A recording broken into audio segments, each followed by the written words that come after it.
All right, well, I'm Neil Pendleton with the True North Lifestyle, and this seminar is on big bucks and how to put the odds in your favor.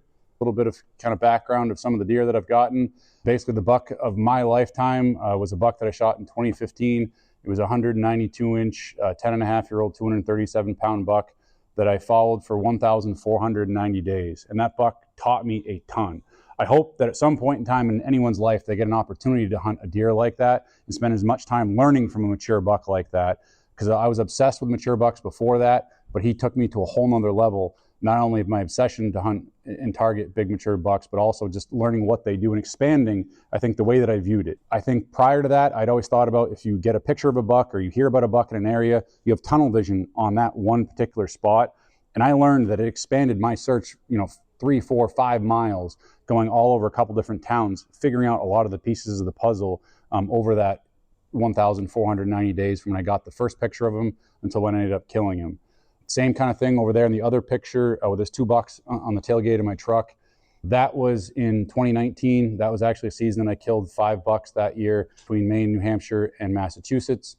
And those 2 bucks in the tailgate were killed on back-to-back hunts on October 4th and October 8th. One of them was a buck that I'd also spent years learning and patterning, and then I had him figured out so well, the other buck beside him was just screwed by consequence because he lived in the same piece of woods. Basically back over like the last, what I guess would be like 13 seasons between Maine, New Hampshire, and Massachusetts of the bucks that I've gotten. And really for me, when I kind of flipped that switch in 2011 to trying to more focus on mature bucks and try to really set a standard and really set a goal for myself going into the different seasons. It's all about, for me, creating opportunities. When you invest the time, you create more opportunities. Like in the seminar that happened with Rick and Lanny, they really talked about having a backup plan. I feel that is super important to being successful, is you have to go ahead and have a plan A, B, C, and D, because not everything's going to go the way that you really want or hope. That's where, when it comes to stand hunting or saddle hunting, it's really going to be putting in time, so you want to scout harder, and then it's going to end up helping you hunt smarter. And a lot of things I'll talk about today are different things that you can do to stack the odds in your favor. It's understanding big buck behavior. If that's your goal, I mean, not everyone's goal is to shoot a big buck, but really for me in this seminar, that's what it's about, is you want to understand the importance of different types of sign, whether it's scrapes, rubs, making mock scrapes to your advantage, and what they can tell you about the big buck behavior. There's a big difference between daytime and nighttime activity, especially with rubs. A lot of the rubs that you see, that's mostly nighttime activity. So rubs really, other than direction of travel, don't tell or teach me a lot, especially in like what I'll call kind of more suburban, rural type areas, not getting in the vast big woods, but in areas, more like around this in Augusta, where I hunt, in southern New Hampshire, and places in Massachusetts. It's a little bit different when you get into the big woods. The biggest pieces of my success has been learning annual patterns. The more that you hunt an area and the more you hunt after a particular buck, you're going to find they do almost the same thing on almost the same exact day, year after year. I have shot several bucks now that within the day, within the hour, I've killed them like 365 days after seeing them or having missed opportunity with them in the same exact spot. In the film that I put out of my 2022 hunting season, there was a buck in that one called the Lucky Buck. Well, the year before, that was my first attempt at self-filming. I screwed up on that buck, and he came out of the same bedding area. I had no reason to even think that he would be there except for that previous year's encounter. And it was 365 days and 1 hour to the exact where he popped up at that same bedding area, came towards me, and I ended up getting an opportunity at him.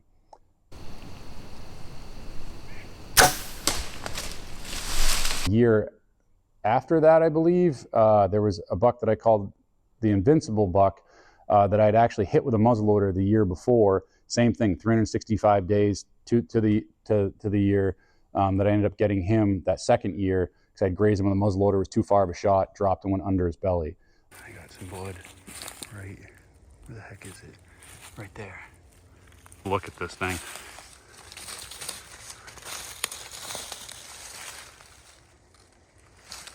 Oh man, he's a monster. The Invincible buck. Exactly 1 year to the day. I grazed him right there with the muzzleloader. I got it done. The Invincible buck. I'm so thankful. I'm like still adrenaline shaking. Oh, it happened so fast I couldn't even get the camera rolling. Annual patterns are huge. And with that, you kind of want to ask yourself, well, why are they there at that particular time? It could be a food source, right? If you're hunting early season archery, it could be because there's white oaks and acorns. If it's during the rut, well, it's probably that's when the doe is going to heat in that particular area. If it's late season, again, it's probably a food source thing, or it could be, that fawns typically get to size, so they're going into heat during that time frame. But you always want to ask those questions about why and figure out with that annual pattern, because bucks don't stay in an area for very long. They'll move around quite a bit within their core area. Like I already said, a lot of the buck sign is made at night. So one thing that I try to do is hunt scrapes, but I try to hunt them close to bedding areas. So that's where, for me, I know that if I'm close to a bedding area, especially in September and October, I'm going to have better odds of success, because you have to be in the game. If I'm a quarter of a mile, half mile away from where a buck is bedded, typically I'm not going to get up and be on their feet moving enough to be able to have success. So if I don't find a scrape that's close enough to where I think that those bucks may be bedded, that's where I'll use mock scrapes to my advantage. And typically a mock scrape, like you saw in the previous seminar with Jeff, he made that scrape same day success. Well, that was also a Midwestern hunt where there's a lot of different bucks, a lot of different activity. I find that mock scrapes can be successful during that current season, but typically they're more successful the second, third, fourth, or fifth year afterwards, because deer will take them over. And then those younger deer, as they get older, they become really accustomed to that, and they just make that part of their regular routine. But mock scrapes is a huge piece of what I do and how I'm successful. And I'd say probably over half those bucks that you saw on one of those first slides were killed over mock scrapes that I had made. From this, the big thing that I get at is whether it's significant or just noise. A lot of times that I find that rubs, even though they're great to see, they get you excited, you think that you're in a buck area, I find that a lot of times they're just noise, unless it's a signpost rub. That's something that I'll key in on. But a lot of people disregard signposts because they don't really look like they're hit that much. They don't look like a normal rub. You don't see all the shavings on the ground, all the tine marks in that tree. You might just sometimes see little teeny nicks. Well, what a buck's doing is he's rubbing his forehead on that signpost, and he's using the forehead gland to get scent on it. You can see here in that picture, that is like a rub that was used as a signpost. The bucks really didn't scrape it up. I wouldn't consider it normally a signpost, except for I'd thrown a camera on that area. I was behind a field over in central Massachusetts, where in that the bucks were traveling the old tote road where there were some cuts going through there, and they just turned that into one of their signposts around that area. Back to the annual patterns, capitalizing on those. It's just thinking back everything that happened in the season, and especially when I look at trail camera data, I can see when a certain area has better success and more daylight activity of bucks. And from there, then I'll start to say, okay, this is when this particular spot that I have is going to be successful, and when there's going to be daylight activity. Then I try to hone in on, well, what are the pieces of sign in there? Is there scrapes in that area? If not, do I need to make scrapes, etc., to really kind of add to that annual pattern piece? Things that you can do leading up to the season to make sure that you're prepared is doing a lot of map scouting. That's something that's huge, because you want to try to find more areas to hunt. The more areas that you have to hunt, once you learn those by running cameras, you're going to be able to have better odds to have more opportunities, especially if you're trying to target mature bucks, because to kill a mature buck, you have to find a mature buck. You can't really kill a buck that doesn't exist. At least I haven't figured out really how to do that. So that's where, using Onyx, I'll go through and find different areas, whether it's swamps, different pinch points. And I also try to look at, if there's a block of woods, let's say this projector is a block of woods, and I'm looking at it on the map and there's houses around it or different access points, I try to find the areas that are less likely to be disturbed, because typically that's where you're going to have a better chance at finding buck sign and or killing one, because they're going to feel more comfortable in that area. So it could be something as simple as driving around, whether there's houses all around that block of woods, whether there's like a tight shoulder there. So let's say there's no spot to pull over, like on the road. All things like that can be really good areas to have undisturbed locations. So then another thing is going through gear prep. You want to make sure that you get comfortable with your gear. You don't want to wait till the season starts. So that's something that you want to do throughout the season, getting comfortable with your stuff, whether you're saddle hunting, stand hunting. I really can't stress the importance of being mobile when it comes to hunting. So for me, familiarizing yourself with your gear so you can be proficient with it is going to help you in those situations, especially if you're trying to get really close to bedding areas. You can't be going in fumbling and bumbling within 50 bucks or 100 yards of where a buck is bedded and expect him to take that disturbance of sound, smells, any of that type of stuff. So you really want to go through all your gear and get used to it and come up with a system that works for you. That's also important because everyone has a different system. So then from there, I really find that even though I do a lot of map scouting, for me, boots on the ground and seeing it in person is the best way to evaluate it. I've had a lot of spots that for some reason I overlooked them on maps, and I finally go there years later and I look around and I'm like, I mean, this spot's amazing. It's just because things don't always look like how they appear by looking at it on the maps. And I can't stress enough of just spending as much time as you have walking around trying to learn the spots. A lot of times when I use onX, I'll use the tracker feature so I can see where I've walked and I'll log those tracks. I mark all kinds of different sign so I can see where there's more sign, but I can also see where haven't I been over the years. Like for instance, that buck that I killed in 2015, that giant one of the key pieces of the puzzle for me isn't where I ended up killing him, but I feel like I would have killed him there years prior if I had found it within that kind of 5-season saga. It was almost like the spoke in the middle of that hub where everything went out from there. All the deer and bucks felt comfortable going through that spot. The day I walked in there, it was insane. I've never seen anything like it, but it was a spot that I completely overlooked, but it made sense because every other piece of woods to that area, and they were using that as a travel corridor to get back and forth to other pieces of woods. So that's where boots on the ground is, I can't stress it enough. Yeah. I hit a spot where I've had cameras now for the last 3 years. Yep. And I came at it from a different angle. Yeah. And of course, everything looks different. It does, yeah. And I'm looking around going, wow, this is a really good spot to set up some cameras. And I'm looking all around and I dig out my phone and get on onX and it's like, wait a minute, I got 4 cameras already in here. Yeah. Well, and so you brought up a really good point. So one of my good friends, I don't know if you guys follow like Hunt Stock or not, but Pat Burns, there's Pat Guyette and Pat Burns. And so Pat Burns is one that he killed a buck called the electric buck. Giant buck. It was a 170-inch deer, had tons of history with it, ran hundreds of cameras trying to figure out that buck in Massachusetts. And when I've spent a lot of time shed hunting and scouting with him, one thing that he said is that every single time he goes into a piece of woods, even if he's been there before, he tries to take a different route. He tries to come out a different way because it's going to give him a different perspective on that piece of wood. So that's a really good point. Yeah, so then from here, try to come up with game plans. Try to scout with a purpose. Try to have a strategy. I compare that back a lot of times to when I was a little kid. I used to have more of an imagination. I don't really have as much of imagination now, but you want to use your imagination when it comes to this stuff because it's going to allow you to see things differently. Where when you go to sleep at night, well, how could this buck be doing it? How could he be killed? And when then you put those theories to test, I think that's really going to help you with your scouting to try to figure out those theories and prove them right or prove them wrong.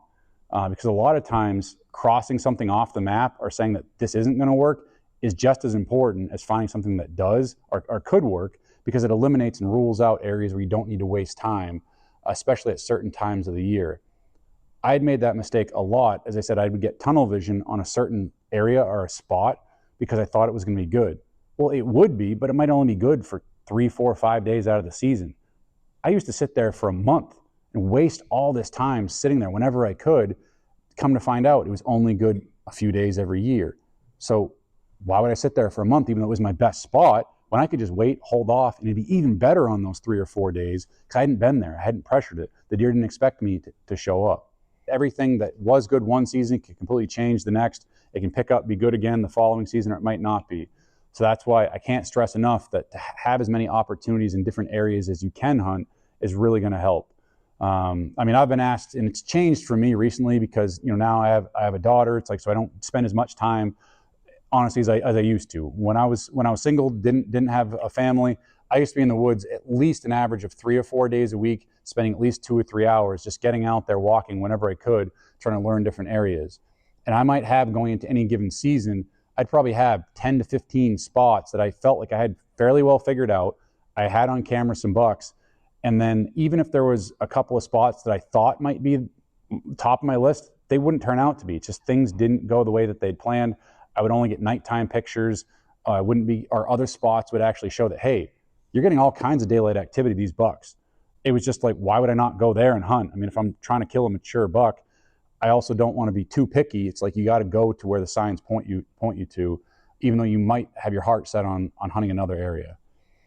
So that's where the finding new areas comes into play. The 3 Ps you want to look at the season is the post and pre-season, but then also the preparation that goes into that stuff.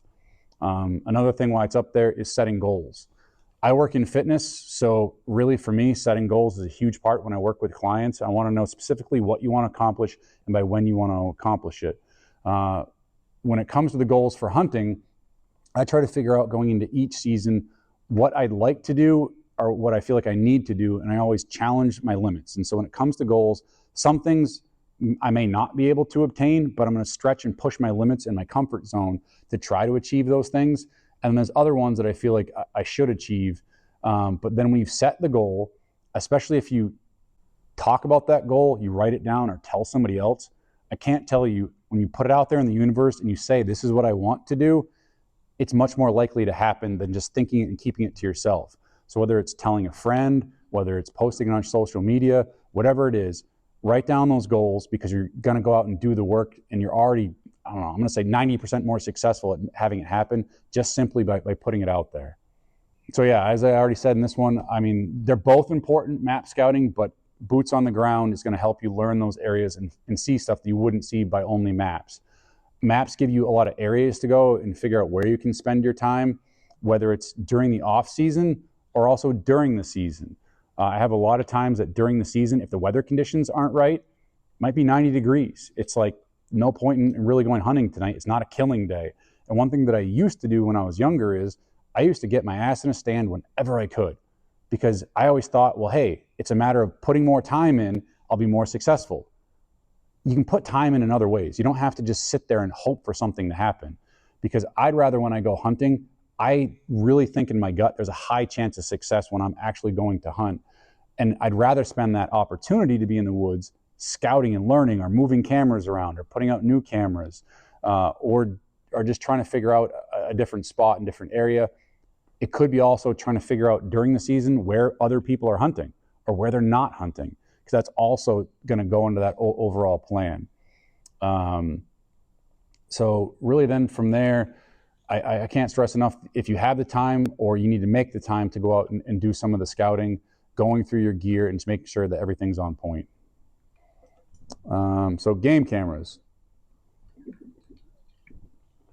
Show of hands in here. How many people in here use game cameras to some level? I've got 59. I was going to say, yeah. I know why you're chuckling, yeah. I don't really know how many I have now. I mean, cameras, I don't use all of them now. I mean, I used to put out every camera that I possibly can. I prefer to use cell cams because I don't have to go back. I don't have to check them. I can spread them out all over different areas, and it just saves me time. And so I can really spend more time focused on other areas, learning different things. But as far as the strategies that I use for cameras is mostly on scrapes.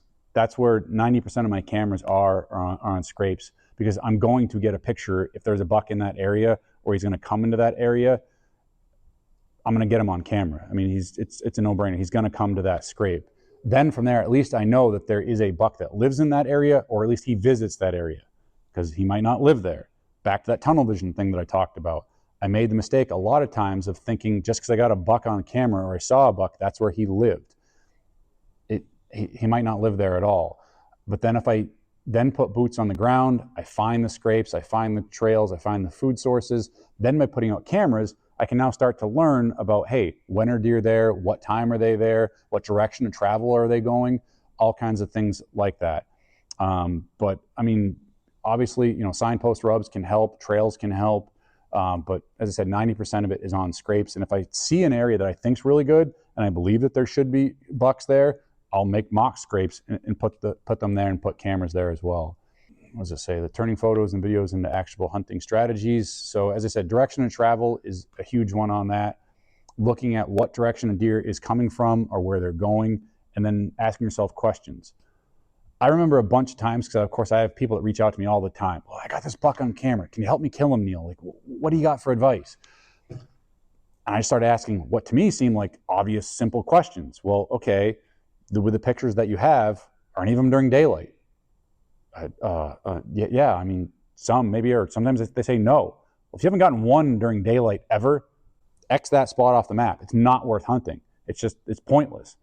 If the camera's been sitting there for a year or 2 years, you've never had a daylight picture, you're wasting your time. I mean, it breaks some people's heart to hear that, but it's so true. So you might need to move your cameras around from that standpoint to try to find, that daylight activity. But then also don't get discouraged or beat yourself up if during the season, if you haven't had pictures of daylight activity in a new spot, because I said, it might only be a few days out of that season that particular spot is successful. If you pull that camera too early, you might have just missed that window of time. So sometimes you got to just ride it out in some of those spots. So then obviously using cameras, it minimizes the need to make frequent trips there. You're not spooking the deer. You're not leaving as much scent on the ground. But you're also then allowing yourself to spend more time going other places to learn and scout and hunt. Talk about, the why questions. Sound like a little kid. Ask why. Ask yourself why constantly. Challenge yourself that if you don't have the answer yet, why? It's like, why is that deer coming? Why were they there? Where are they going? Because that's going to help you hopefully open up your eyes. Also, talk to a friend about it. I mean, throw that scenario by somebody, and because getting sometimes an outside perspective allows you to see things that you're overlooking or missing. But then obviously you want to rely on your instincts, and you also want to, use your experience to your advantage. Yeah, so really for me, the camera footage that I look at for using hunts to my advantage is looking for daylight pictures. I mean, that's pretty much the biggest thing that I look for. Until I have daylight photos, I typically don't really hunt an area unless, bring this full circle, there's annual patterns show that I should be hunting there. Just because I hadn't gotten daylight photos, if I've learned in the past that a certain area gets good at a certain time, I don't necessarily need to have cameras show me something, because sometimes I've had other spots. I'll have sometimes 4, 5, 6 cameras in an area. I sit there, I see deer every time. I don't know why. I don't know if they're ninjas just dancing around the thing or what, but sometimes you actually do have to sit there, especially before I pull cameras. I mean, because I have one spot in particular, almost every time I sit there, I see a buck. Almost every time. I have, I don't even know, 7 or 8 cameras in that area now. I can almost see from where I sit. They avoid them almost every time. I don't know how. It boggles my mind. But so as great as cameras are, you don't necessarily want to rely on them 100% and write things off totally, but it's going to bring you up to speed a lot quicker. If I had to pick in the areas that I hunt, what I've seen over there in that area is the best days as far as the most buck daylight activity are the 16th, 17th, and 18th. Down where I am in southern New Hampshire and in Massachusetts, I find the days that the most activity are usually like, it depends on the year, but it's always the 7th. If I had to pick one day to hunt, it would be the 6th or the 7th every year, but it's in between that time frame of like 3rd of November to the 10th of November. Then after that, things slow down quite a bit.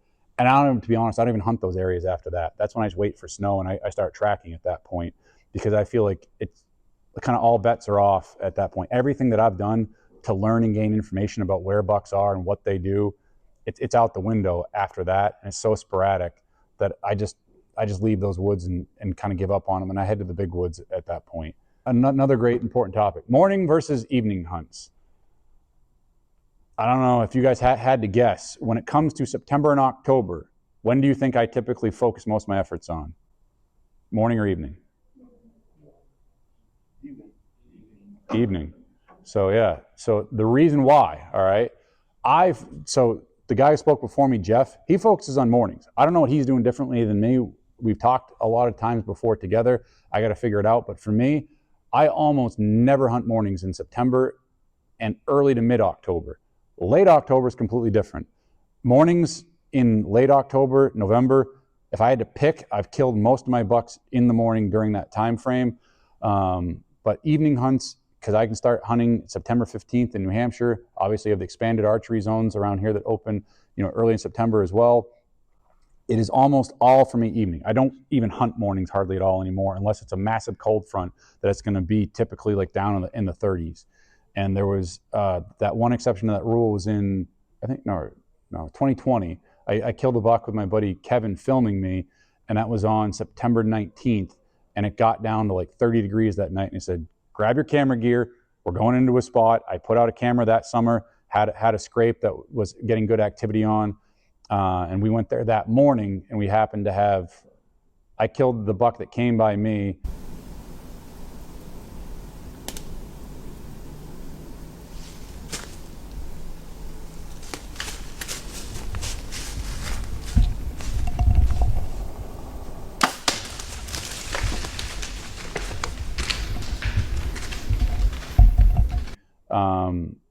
I mean, beautiful 8-pointer, nice rack.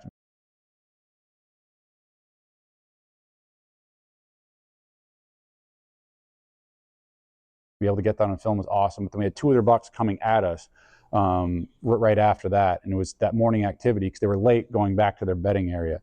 Outside of that, though, evenings. The reason I focus on evenings is because most mature bucks are going to be back to their bedding area before it's daylight in the morning. So they're like vampires. So I'm not going to hunt in the morning for the slim chance they're going to be running behind schedule. It just usually doesn't happen. The evenings, though, however, they've been laying there all day long. I can also go in, I can get set up, hopefully quietly, stealthily, so that way for the evenings I can get in there and get close to them. But then there's also a lot better chance that then at that point, the way I think of it is the buck is going to be leaving that area. All right, so if I'm there, I get set up, I can wait it out after dark, half an hour, 40 minutes. If I don't hear anything, haven't seen anything, I know I can get out of there safely. I haven't ruined the spot because nobody was there. But it's in the mornings, it can be completely different if you're going into hunt, because that buck could have been there and you just busted him out of there and you just ruined it. You kicked him out of there and you've kind of educated him. So the evenings, it's easier to get in because it's daylight. You can use some stealth to get in. Then from there, you can get closer to where the buck is, and then he just needs to get on his feet, do his thing, walk by you, and you get your opportunity. And then especially if there's a scrape nearby, you know probably where he's going to be going to, leaving that bedding area. The wind, yeah, I mean, it's one of those, it's super important. If you're hunting over a mature buck bedding area and your wind is blowing right to that buck, your odds of success are pretty low. So you might want to choose to stay out of that area and hunt it, especially with where your stand location is. But depending on the spot, you can also think about that when you basically set up.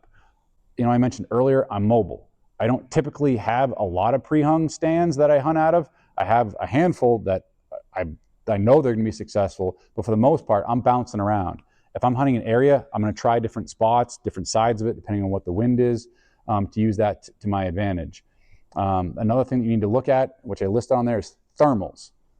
So thermals is where your scent is going to go. The prevailing winds may not dictate at all what your actual scent is doing, whereas thermals will.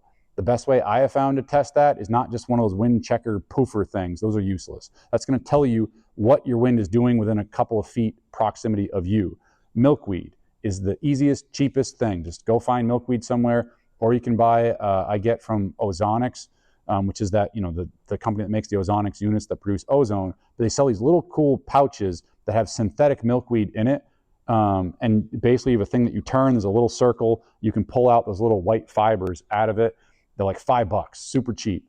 I usually keep 3 or 4 of those in my truck, so in case I lose one, you know, forget one, but then I'll just refill those with milkweed. The reason that that's important is milkweed, when you let it go, this little fiber that just floats in the air freely. I can let it go and it'd be sitting here, I could blow on it, it's gonna do whatever. So as it goes away from you, you can see exactly what your scent's gonna do. And it might be, okay, the wind's blowing from my left to right, it starts coming this direction, but then all of a sudden it hooks and it drops down. Then it may rise back up. It may take like a hard 90-degree turn because of the different air temperatures that are out there. If it's sunny, if it's shaded, if there's water, it's going to do different things. So you can also figure out how high to set up in a tree sometimes, and the thermals will be completely different. So you can figure that stuff out once you're getting set up to know where your scent's going to go, which can also help you to, once deer start coming in, well, you know when they're going to hit that potential spook wall. If you know where your scent is going, you know where it drops to. If that deer's outside of that range coming around it, you can still stay nice and relaxed. If they're coming into that buffer zone, oh shit, any second now, they could get on edge because they're probably going to smell you. So that's a huge part of something that I just kind of think about and I look at. Sometimes though, you have to kind of throw that caution to the wind, especially if you know a spot is only good for so long. If you know that there's a buck there, you know it's only for a few days, get aggressive. Say, screw it, just try it anyways. Go for it. You're never going to 100% beat a deer or a mature buck's nose, but you can do a lot of things to stack the odds in your favor. It's all about percentages, right? If I can increase my odds of success, well, I'm going to be much more likely to have success in the long run. So what I do, for scent control is basically washing my clothes. In our house, we use scent-free, dye-free, perfume-free, like laundry detergent and dryer sheets 365.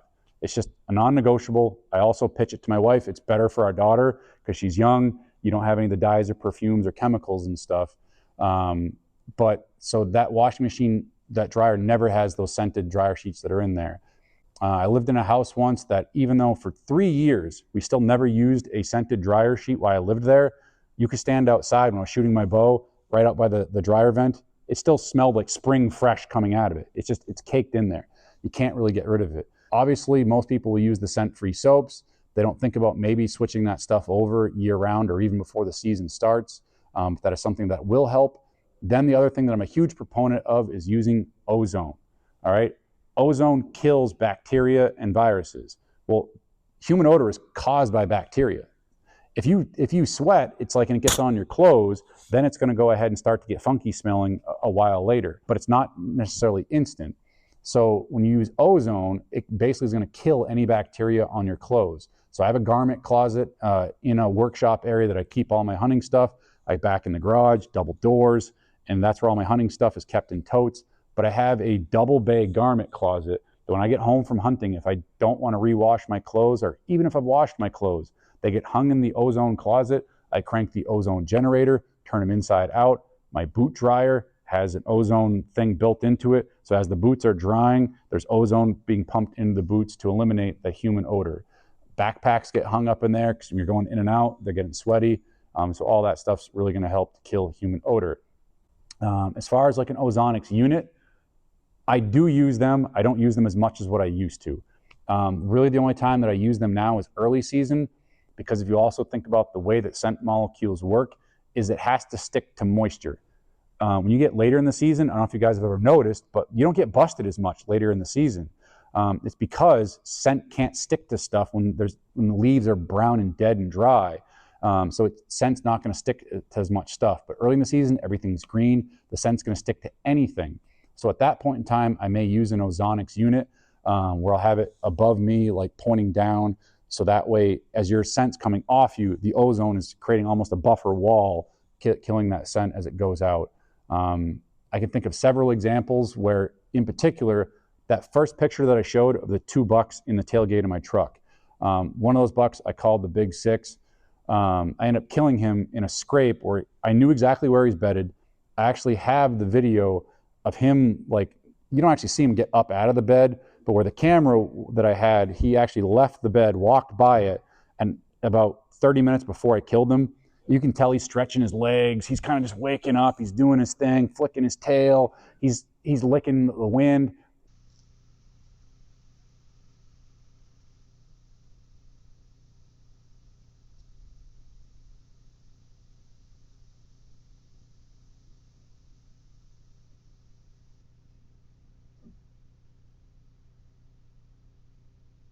He's just getting going. And it's probably 10-minute series of these videos of him in this one area. And then he turns and he walks straight into the wind, because of course he's leaving his bed, so he's going with the wind in his favor. And I am 100 yards away from where the video is taken. And then I ended up filming him coming into a scrape at 20 yards. He walks into it, and I had just let milkweed go 3 minutes before, and that milkweed hit the licking branch that he stuck his nose into. That day, I know if I had not had the ozonics in front of me like this, I never stood up. I stayed sitting in my seat the whole time with the ozonics unit here, waited him to come in, clip, drew, zipped him with the arrow.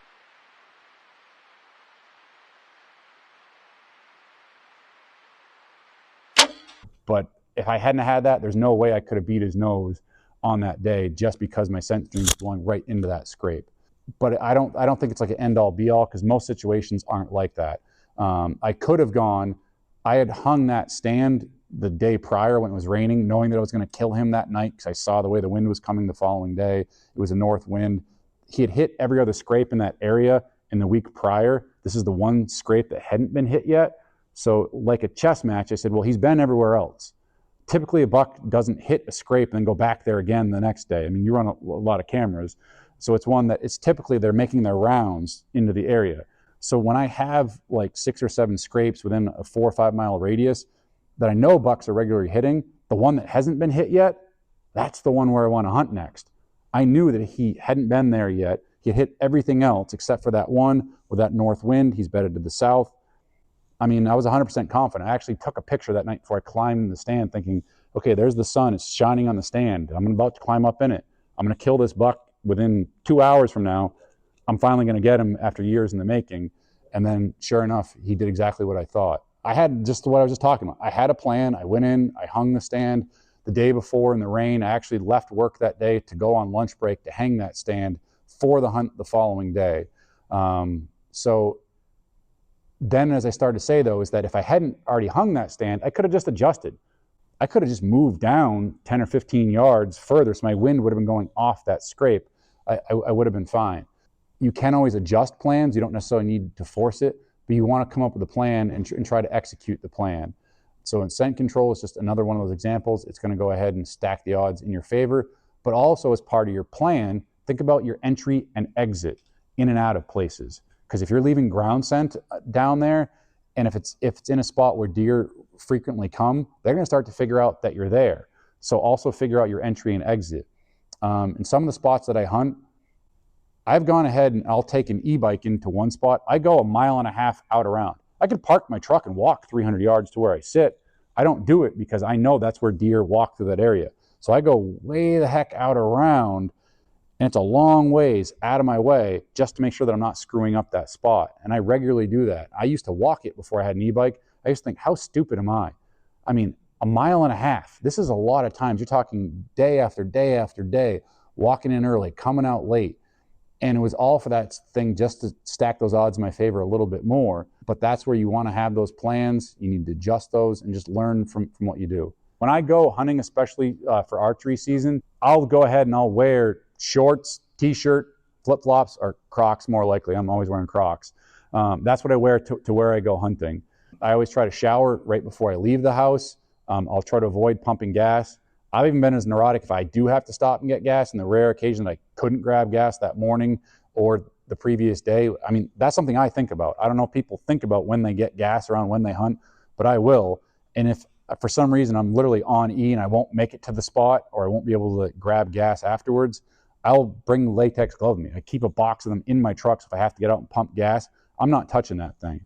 I also keep gallons of water on the back of my truck that if I have to, I don't want to, but I will get out of that truck, I will stand there, I'll strip down to my boxer briefs, I will take water, dump it on me, I'll keep scent-free soap in there, and I'll actually take a mock shower on the side of the road if I have to before I go in sometimes. So it's just those little things sometimes that I do to try to stack the odds in my favor. I'm not saying I do that every time, but I'm saying as a backup. If I couldn't shower before I left work, or it's like before I left my house, I might leave myself some time to do those things. But then, yeah, like with your clothes, I keep it in scent control bags or in tote boxes on the back of my truck until I get there. Then I change into them. As soon as I get out, I also change out of those clothes as well. I may throw those in one of the corner of my truck until I get home, either wash them or put them in the scent locker, because I don't want to be driving back home in my hunting clothes that I just wore, because I'm also going to be putting more scent in them on the drive home. Yeah, I mean, well, sometimes it's turning the AC on if it's early season because I'm sweating from walking out of the woods. Kind of last things, the physical and mental readiness. You want to stay fit. You want to stay mentally sharp. I work in fitness. That's a huge part of it. You want to eat healthy. You want to go and eat clean. That's something that I've noticed is a huge mental aspect as you drive, as you drag on through a season. I mean, because if you're like me, it's a battle. It's a grueling test to yourself, your mental, your physical self. I'm getting way less sleep than I would throughout the whole entire rest of the year. Because especially once you start getting into that late October, I'm hunting mornings. I may be running on 3-4 hours of sleep on multiple nights between work and family stuff. So the more that you can eat healthy and be in shape, it's going to go and help you there. Then from there, getting sleep is also something that's really important as well. That's where I go back to, you have to pick and choose your battles. Sometimes I'll just spend a day scouting. I won't go hunting that night because I'd rather be home earlier to get in bed earlier because it's going to be better conditions the next night. And I've learned that sometimes the hoping versus actually the hunting piece isn't going to be worth it in the long run. So to keep your fresh mental state can also be a big part of it. It's not always the case when it comes to later season if I'm going tracking. I mean, at that point, I may be literally not be able to string sentences together running on fumes just because I'm chasing snow around. Been learning from the hunts though. You're going to have success, but really the failures is what teach you the most and help you really go ahead and set yourself up for your future strategies. I relive more of the failures and more of the missed opportunities than I do any of my successes. A lot of times when it comes to the stories that I talk about with a lot of people, it's about those times that I screwed up because I always think about, well, if I'd done this differently, and it's also taught me a lot in the future. So then from there, I mean, persistence, I can't stress that enough, is you want to go stay persistent. You want to be patient as well, but really just keep getting out there, stay after it, and don't get frustrated. Everybody makes mistakes. Mistakes is all part of the learning process, and you just need to be, accepting of that, especially if you're trying to challenge yourself out of your typical goals. If you're expanding your comfort zone, I mean, the biggest one that I can give the example of now is for me with filming. Well, I finally felt like I got pretty confident and comfortable at killing mature bucks, patting them, learning them on cameras, and getting it done. But then I wanted to add in the layer of filming. I knew it was directly going to cost me deer that I would have killed otherwise. I can look back and say I've probably lost at least 1 or 2 bucks every season that I would have killed if I hadn't picked up filming. To me, it almost seems like now it's like, well, if I wasn't filming, it'd be so easy. It's like to execute the mission when a buck walks in, but when you have a million pieces going on, you have a GoPro here, moving a camera here, or even just getting set up. I miss the days of going in, setting sticks and getting in a saddle, and okay, yeah, now I'm hunting. I got to get there and put a backpack and unzip it, take camera gear out, put an arm on, and it's a lot of moving parts and pieces and noise that are going on. But it's all part of it. You're challenging yourself to get better. So then everything you do as you challenge yourself, it's going to be easier. The best example of that is archery hunting. Don't just go out and shoot at 20 yards, shoot at 100 yards. Holy shit, I might miss. Well, guess what? 20 yards now becomes easy. And I'm not saying you necessarily want to miss, but get a bigger target then. I mean, I built at one point a 4x4 foot wall, like an archery target, so I couldn't miss and I could expand my comfort zone. So then now shooting at 60 and in felt so much easier because I was challenging myself and stretching it further. Soup too, if you want a mature buck. Yes and no, you don't. I mean, again, you just have to do the work though. That's the thing is I mean, I am also a firm believer that if you put in enough work, there is karma in the world that you will go ahead, whether it's on the last day of the season, it will happen. And for some people, it's like have like a particular buck or a particular spot because it has sentimental meaning, whatever it is. So they've limited it themselves, but that's a goal and that's okay. So that may be eating tag soup, right? Whereas I may say, okay, there may be a dozen different spots or opportunities or different bucks, and I'm not going to be as picky, even though I might want these two. But you need to kind of weigh that into your plan and be willing to accept it. But also, too, it's like if you really do put the time in, this isn't like you have to be an elite level athlete where you can hit 100-mile-an-hour, fastball. It's like we're just talking about going hunting here. So it's just a matter of learning some of the stuff, going out and getting it done. And there's so many great people to learn from. So that's where, whether it's listening to podcasts, whether it's reading things, picking other people's brains, I can't encourage, just keep learning. Ask questions. And like anything you do in life, you find somebody that's better at it than you are, it's gonna help you improve. There was a podcast that I listened to recently. She talked about high-performing individuals and also people who just are just a drain and they're just low-performing individuals. You actually will improve your performance 15% if you sit within 25 feet or you constantly communicate with a high-performing individual. However, this is where I'll get into deer camp, okay? If you're hanging out with buddies that just want to muck it up and have a good time and could care less about being successful, you'll have a 30% decrease in basically how successful you are, how good you are at something by being around low-performing individuals. So it's also who you surround yourself with. It can determine your success rate. I don't about myself. Yeah, so that's something that I did for a long time. That's how I was successful. So yeah, recap. I hunt evenings in the early season. Is what I'll do early and mid-season. Hunting scrapes for me. How many deer have you shot in the morning? How many deer have you shot in the evening? Yes and no. Some of it was I figured out on my own, but then eventually I had stopped being stubborn. I had listened and read and researched, and the evidence is out there. It's like, I mean, that early season, I mean, you're basically way more likely at having evening success, especially if again, you're hunting like bedding areas, especially. It's like, because bucks just aren't really on their feet in September and October that much during daylight hours. So it's like, that's where then I was stubborn. I wrote it out for years and years. It's like I hunted mornings. I would wake up every weekend ready. It's like to go, all right, Saturday morning, Sunday morning, you know, New Hampshire, not Maine. And I would go out on Sunday mornings. I just wasn't having success. The times that I did was in the evenings in the early season. Well, actually, I'll be honest, I didn't have much early season success until probably 2018 or 19. I looked at that as a weakness of mine. I'd have great success. It's like in the middle or late season. That's when I was killing all my bucks.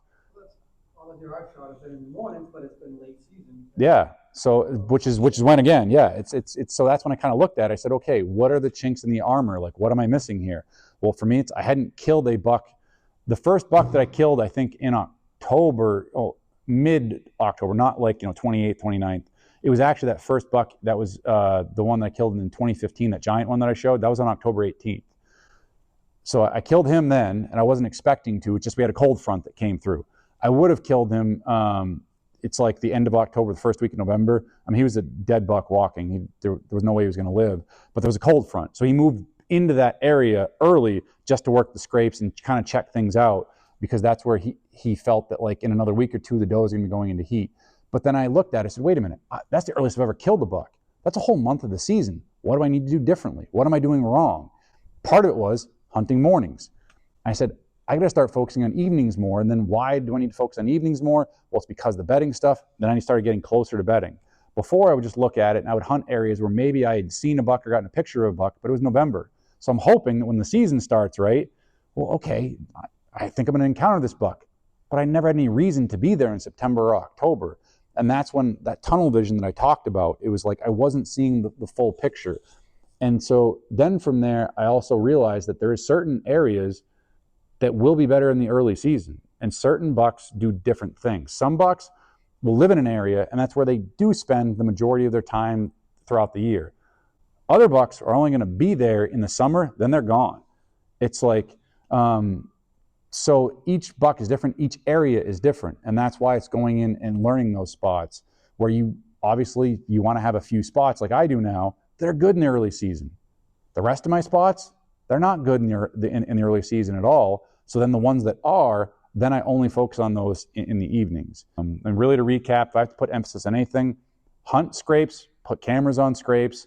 Don't be afraid to make mock scrapes. And I guess I didn't touch on it. I could do a huge long thing on mock scrapes, but really you need to dig up the dirt is one thing. You just want to scuff it up. Find a licking branch, all right? And pull that branch down to the height that I want. I have gone and taken other branches and moved them over to a spot, but the problem is that they don't stay good for as long when you kind of transplant branches and stuff. It is something about that live branch that is going to be better. I also try to find spots that I can have multiple branches coming in one area. I do find that, especially mature bucks, they'll hit any branch that comes off, but if they have one where I like it the best because they stay there more. It's like almost a chandelier branches that come down from whether it's like a beech tree or some type of oak tree. They can get their head up in there and they can work it and scratch, and it's not only hitting their forehead glands but their orbital glands. All that stuff is getting on the branch. So then from there, the dirt scraped up is one thing. Obviously you can pee in it, you could put stuff. I usually don't use any estrus scents at all. I just don't, because they're going to be going to that scrape regardless. I just stay away from estrus pretty much altogether. I mean, I'm still tempted. I still try it occasionally, but I can't say it's ever really done anything for me consistently. I've had that random buck that'll come in smelling it, but it's usually later in the season. For the most part, all you need is that branch at the right height, digging up that dirt. I'll take a stick and just kind of scrape it up. They do smell that fresh dirt smell. It's kind of irresistible to any deer. They have to come investigate it and check it out. Then the other thing that you want to look for with a scrape is that licking branch. Like you've seen, it almost looks like it's chewed at the end, or it's like exploded or blown up. The bark's kind of removed. That is a sign of a more active scrape. You might not see that on a hemlock tree, because those branches really don't get stove up as much. But on other types of licking branches, you're going to see that looks like it's chewed or gnarled. What's that doing is that's allowing the scent from the forehead and especially the orbital gland to get worked into the tree. So what I'll do is I'll keep like a little knives that I use. I mean, if you guys archery hunt, Hoyt sells them with, QAD sells them. They give them away with a rest. So like these little black, like small knives that are perfect for this. I'll take one out, I'll scuff the bark off it. I may even split the end of it a few times to create like little tendrils at the end.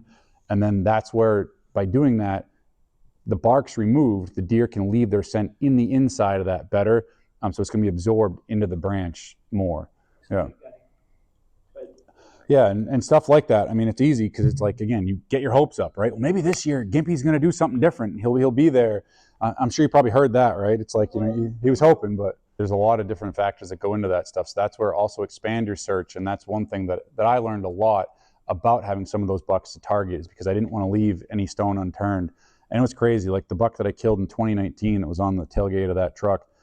As I said, there was like 7 different scrapes and stuff. What I didn't also say is that the year before, I actually had a spot where I did put an arrow through him. Like I screwed up. It was last light. He came into a scrape. He stayed behind it, held up for 10 minutes behind it. It was basically last light. It was in a hemlock, like pine patch. It was one of those softwoods, dark growth spots. I can look out behind me. It still looks like it's daylight. You look into it, it's so black and dark. He came through that 33 yards. Basically the arrow, it went through his back strap. So then he basically left there. I found out that he lived. So then I spent that whole entire summer, I left no freaking stone unturned. I went all out. I mean, it was like I had said, like this buck's, he lives, there's no way he's gonna live. And so I had him from September 15th until October 4th when I killed him. Any day that was worth hunting, because a lot of the days were 80, 90 degree days, that time of year. But any day that was like 70 or the last like half an hour of daylight, if the temperatures were going to drop, then would mean it'd feel cooler, so he'd get on his feet. If that was the case, I would hunt those days, and I would know pretty much it was a coin flip. It was between one of 2 spots that I wanted to hunt, and I kept getting the coin flip wrong. But because I left no stone unturned and I learned so much about him, I had cameras in all the right spots. So 7 of those, what was it? So you got to figure it's around 19 days or something like that from the season started to when I killed him. That I had him on camera during daylight. He was killable. I just picked the wrong spot. And so what I learned is that some of those, it'd be 2 miles this way. Next day, 2 miles down here. Next day, 1.5 miles here. He'd be over here 2 miles away. But I learned that area so much. I learned every little block of woods.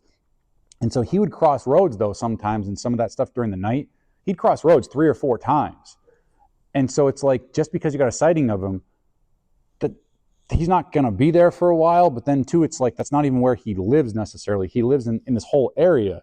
But so many people get focused on, well, this is where he's got to be. This is where I think he is. No, he's moving from here to here to there to there to there, all over the place. So you need to figure out all those spots. And that's where, again, I guess the kind of last thing as the takeaway is, it's also the spots where he hasn't been. Every day he's not there, the odds of success go up that he will be there in that spot, especially if you're hunting scrapes. And I used to chase stuff around because you want to go to where your most recent intel was, but I was doing it completely ass backwards. It's like, no, well, okay, he's been there, don't hunt there. Where hasn't he been yet? And then, okay, it's one day closer to him going back there because it's a spot that he regularly goes. And then I just need to go ahead and hopefully the stars line and be there at the right time frame. Yeah. I don't hunt them at all. Yep. Yeah. And that's part of, so again, like the setting the goals thing, right? Yep. Some people do that. I mean, I love hunting big woods, but for me, I hunt close to home. I don't like to hunt around houses. I don't like to hunt where I hear car noise, but I do a lot of that because I can learn those areas, within the 40 minutes I can travel, I can move stuff around, I can scout. So that really helps me have success year after year, because that's one of my goals, is to try to consistently, kill mature bucks. But then that's why I picked up tracking, because if that stuff fails, or I don't have as much time to dedicate now having a family, I just got to wait for snow and just walk up and shoot one. That's where, to me, it's like tracking's easy. It's like, you just got to go where there's snow, you got to find a big buck track and then just walk up and shoot it. So it takes way less time, where this is a whole rabbit hole of hours and years going into it and a lot of that stuff, which is fun. but it's a lot harder than it is just to find track and walk up and shoot it. So yeah, but all right, cool. Hope you guys learned something. Yeah.